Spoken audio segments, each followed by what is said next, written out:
Mais um Sejusc é inaugurado no interior. TJGO inicia pagamento relativo à Unidade Real de Valores, a URV. Encontro com enfoque na valorização da mulher é realizado no tribunal. Você vai ver também uma entrevista com o juiz Wilson Safato Fayad. Esses são os destaques do Agenda Judiciária desta semana, que já está no ar.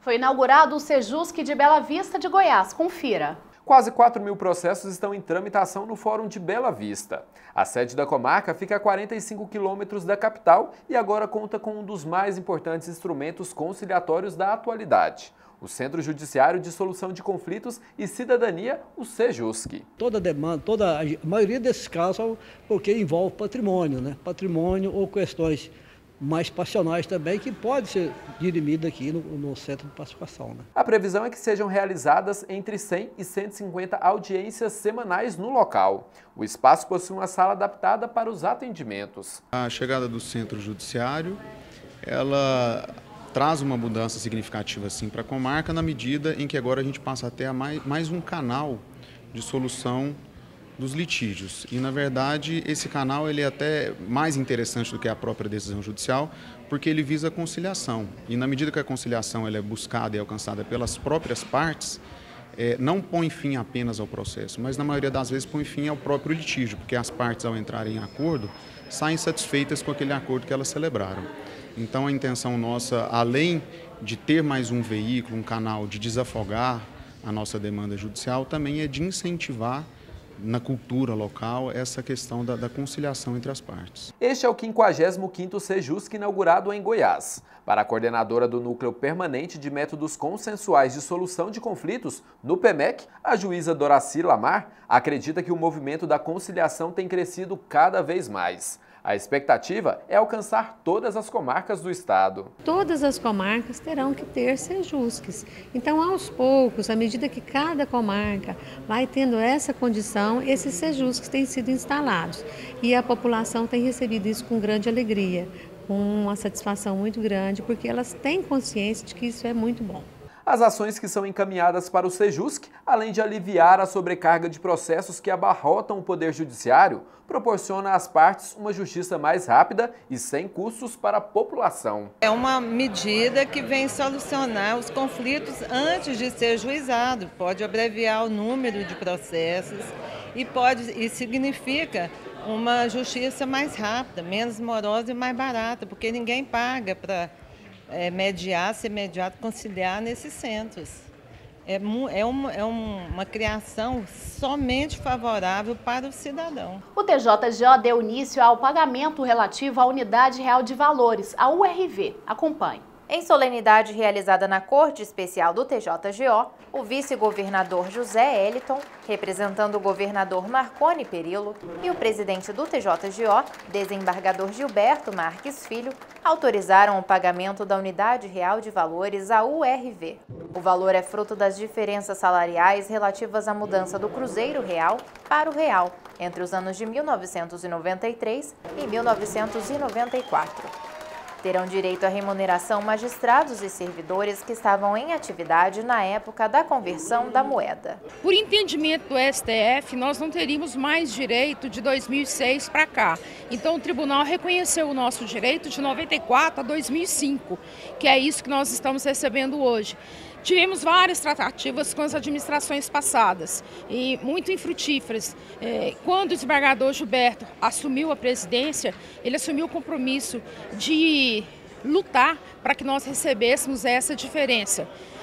Ele tem sido muito sensível à questão dos servidores. Os servidores têm passado muitas dificuldades financeiras e o RV é também um reconhecimento do direito do servidor. O pagamento da dívida foi dividido em 100 parcelas para os servidores e 130 para os magistrados e terá início a partir da folha do mês de maio. A ação inicial foi proposta pela Associação dos Magistrados do Estado de Goiás. a Asmego, que na época era presidida pelo juiz Átila Naves do Amaral. Foi a junção de esforços, junção de diálogo, tanto do Poder Judiciário como das associações, também dos servidores, né, que nós tivemos também parceria nisso, nesse momento agora do pagamento, e do governador do estado para efetivar esse pagamento, tanto pelo secretário da Fazenda, que ainda está no comando, que é o secretário Fernando Navarrete, como o futuro secretário, que já esteve presente aqui hoje, que toma posse segunda-feira,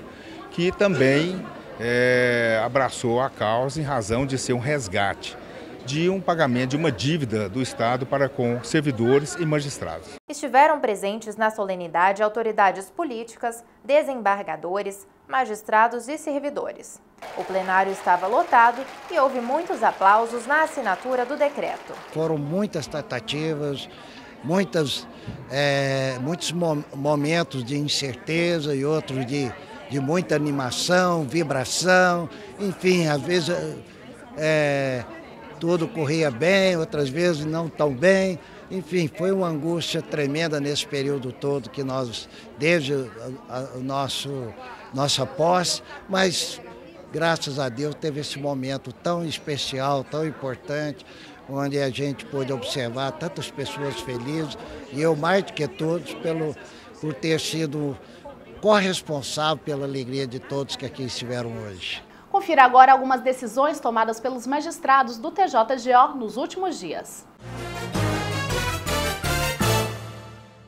Empresas devem indenizar segurado que sofreu acidente automobilístico. Os integrantes da 5ª Câmara Civil do TJGO seguiram o voto do relator, desembargador Francisco Wildon Valente, para condenar a Tóquio Marine Seguradora, o Banco Bradescard e a C&A Modas a pagarem solidariamente R$ 3.000 a um homem. O valor é uma indenização por danos morais em razão de as empresas terem negado quitação de prêmio relativo a seguro contra acidentes pessoais, após ele ter sofrido acidente de trânsito. Candidato eliminado no psicotécnico consegue autorização para participar de concurso. A 5ª Câmara Civil do TJGO autorizou, em mandado de segurança, que um candidato participe das demais fases do concurso de auditor do Tribunal de Contas dos Municípios do Estado de Goiás, o TCM-GO. Ele foi eliminado na avaliação psicológica após ter sido aprovado nas provas objetiva e discursiva. O voto é do juiz substituto em 2º grau, Fernando de Castro Mesquita, e foi seguido pelos integrantes da Câmara. Construtoras são condenadas a indenizar casal que teve prejuízos com um atraso na entrega de imóvel. Diantos e cianos empreendimentos deverão pagar solidariamente R$ 14.000 a um casal a título de indenização por danos morais e lucros cessantes em virtude da demora de mais de um ano na entrega de um apartamento. A decisão é da 5ª Câmara Civil do TJGO, tendo como relator o desembargador Francisco Wildon Valente. E no próximo bloco você vai conferir uma entrevista com o juiz substituto em 2º grau, Wilson Safatli Fayad. Ele vai falar sobre delação premiada. É daqui a pouco.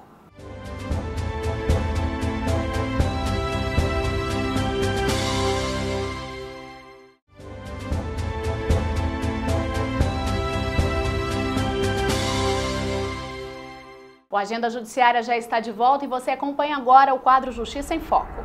No quadro Justiça em Foco de hoje, convidamos o juiz Wilson Safatli e vamos falar sobre um assunto que está sendo bastante discutido, que é a delação premiada. Doutor Wilson, seja bem-vindo. Muito obrigado.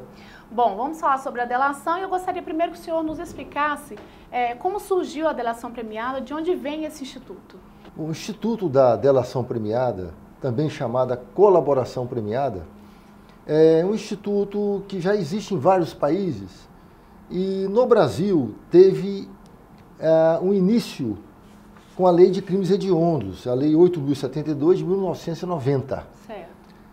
Mas a tônica legal sobre a delação premiada veio com a Lei 12.850 de 2013, que trata e define as organizações criminosas. Foi essa lei que regulamentou de forma clara a figura da colaboração premiada. E por qual foi o motivo de ter tido esse período e por que aumentou a necessidade de ter a delação premiada? Bom, vários fatos influíram na necessidade do Instituto no Brasil. E aqui cito inúmeros regulamentos legais, inúmeros, que tratam da delação. O primeiro, o crimes hediondos, de 90. O segundo, a Lei 8.137, de 90, que é contra a ordem tributária. O terceiro, a Lei 7.492, de 86, modificada em 95, que é contra o sistema financeiro. O quarto, 9.613, dos crimes de lavagem de dinheiro. O quinto, a Lei 11.343, de 2006, que é a Lei de Drogas. O próprio Código Penal, quando fala da extorsão mediante sequestro, artigo 159. A Lei 9.807, de proteção aos réus colaboradores, que deu uma tônica avantajada à própria lei e permitiu o perdão judicial na delação premiada, que antes era previsto apenas na lavagem de dinheiro, a aplicação indistinta a outros institutos. E, por fim, a Lei 12.850, de 2013, que trata das organizações criminosas e que deu um viés regulamentador mais consistente. E um dos grandes motivos foi o aumento visível de crimes organizados, montados por quadrilha, no país. Ou seja, a característica comum são casos onde tem mais de um autor, né? Normalmente é mais de 4 autores. Né? Um que vai ali realmente contar, né, o que aconteceu, realmente surgir mais provas que, de repente, se essa pessoa não contasse, isso não aconteceria, é isso? Exatamente. É quando, havendo mais corréus, e a Lei 12.850 fala em mais de 4 ou mais pessoas, havendo necessidade de apuração quanto aos demais, alguém indica o local, indica o nome da pessoa, indica a participação da pessoa. É um meio de prova, não deixa de ser um método que visa a coleta de provas. E em que momento, doutor Wilson, que a delação pode acontecer? É só no momento processual ou antes, no inquérito também pode acontecer? Bom, a Lei 12.850 é clara ao dispor que pode acontecer tanto na fase investigatória, isto é, durante o inquérito policial, quanto na fase processual, isto é, depois da denúncia ministerial recebida pelo magistrado. E nessas duas fases se torna possível a colaboração ou delação premiada. Explica pra gente, doutor Wilson, como é que essa delação ela pode mexer nos casos de pena? Diminuir a pena ou até o mesmo perdão judicial, isso existe realmente? Existe a possibilidade. A própria legislação hoje prevê diversos, entre aspas, diversos prêmios àquele que de forma voluntária, porque é uma atitude voluntária, tem que partir da pessoa que faz a delação, e também eficaz. A delação tem que ter efeito concreto na coleta de provas, na apuração do caso em si. Certo. Mas é possível que se faça a delação tanto na fase investigatória quanto na fase judicial, e quando na fase investigatória é perante o delegado e é perante também o indiciado e defensor, depois ouvindo o Ministério Público, e quando na fase processual é acusado e defensor com o Ministério Público. Dali há um acordo, a delação é uma espécie de acordo, certo. E esse acordo é formalizado por termo, encaminhado ao juiz, mediante ou acompanhado de cópias dos autos. Certo.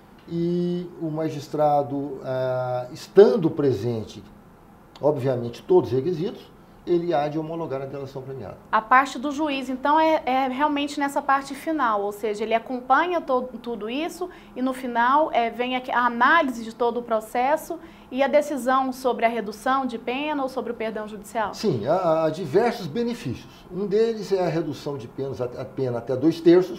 Certo. Outro benefício chega ao perdão judicial, que é praticamente a extinção da punibilidade.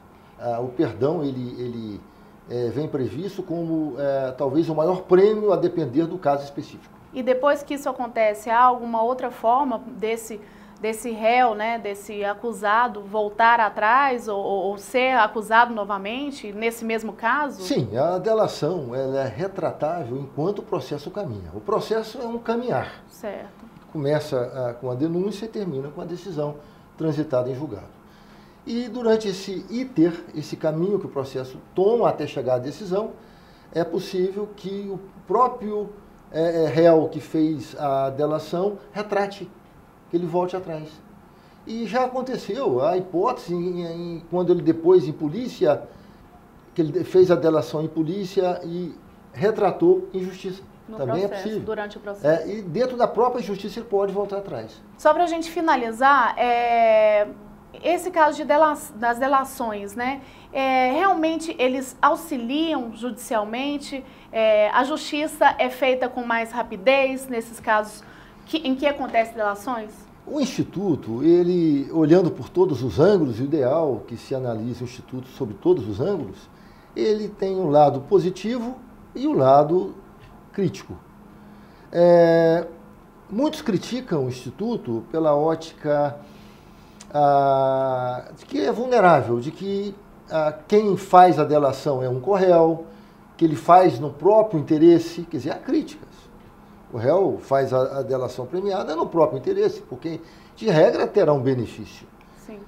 Mas há também um lado positivo, porque com o aumento de pretensos ilícitos de quadrilha, de organizações no país, e não é só no Brasil, no mundo todo, a delação passa a contribuir como método, como um meio de prova e pode conduzir a uma maior amplitude, a uma maior justiça e uma maior rapidez na tramitação.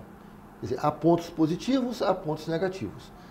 Mas olhando sob o enfoque do momento atual, quer me parecer que o ponto positivo sobrepuje o ponto negativo. Tomara que sim, é o que a gente espera. Doutor Wilson, obrigada por ter participado e esclarecido aqui com a gente esses pontos. Sou eu quem agradece. Ok. Esse foi o Justiça em Foco de hoje. Até o próximo. Confira a agenda do Judiciário Goiano para os próximos dias.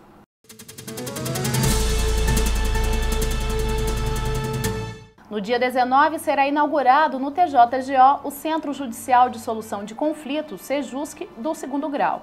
A solenidade será às 10 horas da manhã. No dia 23, também às 10 horas, será feita a entrega da reforma do Fórum de Santa Helena de Goiás.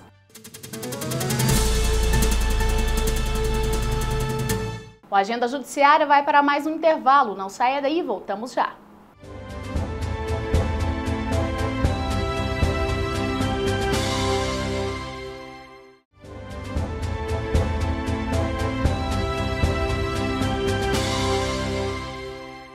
O TJGO e a Câmara Municipal de Goiânia promoveram um encontro com enfoque na valorização da mulher. Acompanhe.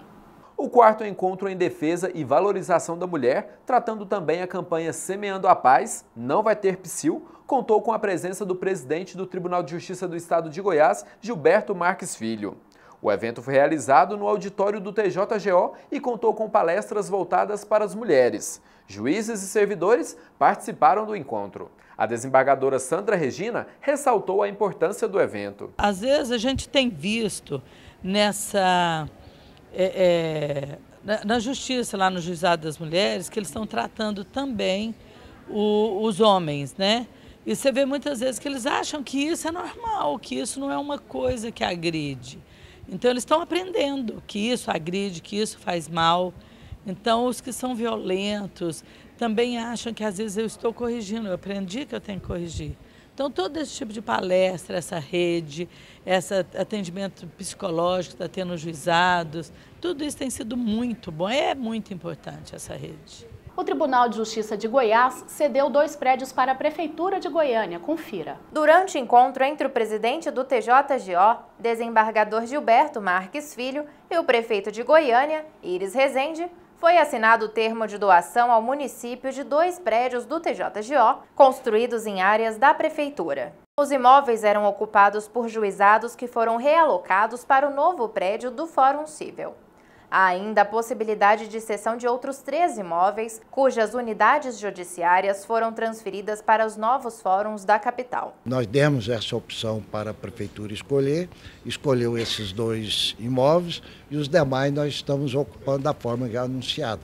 Há a possibilidade também, mas com isso vai depender do senhor prefeito é a cessão para o Estado, que também solicitou.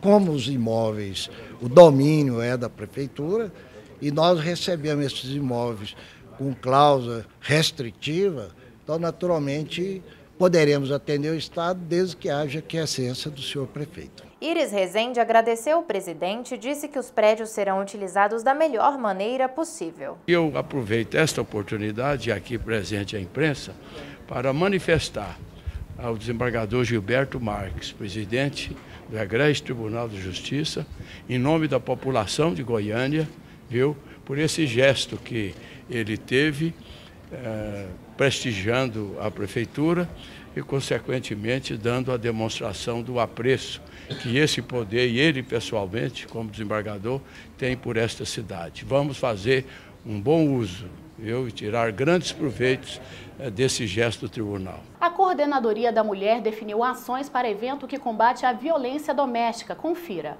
O objetivo da reunião foi definir as ações e as responsabilidades de cada área para a conscientização da 8ª Semana Nacional da Justiça pela Paz em Casa, que será realizada nos dias 21 a 25 de agosto de 2017, conforme determinação do Conselho Nacional de Justiça, o CNJ.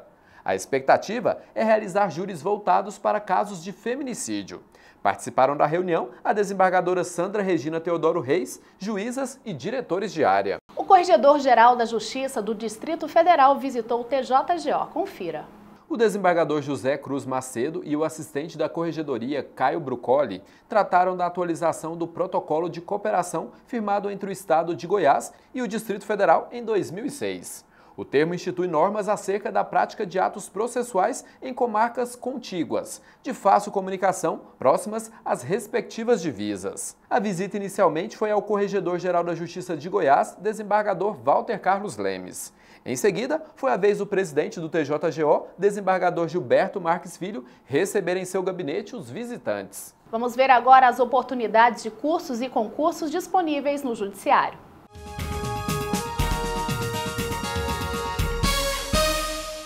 Está aberto o concurso para o cargo de Defensor Público Substituto com atuação na Defensoria Pública do Estado de Santa Catarina.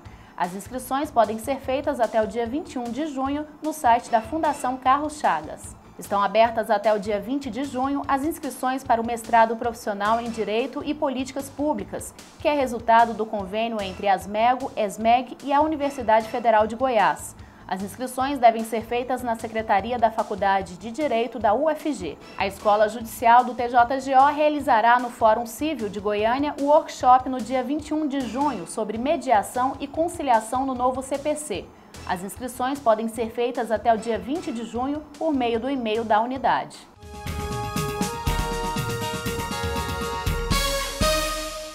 Nessa semana foi realizada a sessão na Corte Especial para definir o plano estratégico para o biênio 2017-2019. No programa da semana que vem, você vai conferir uma reportagem especial sobre esse assunto. E fica por aqui mais uma edição do Agenda Judiciária. Uma ótima semana para você e até o próximo programa.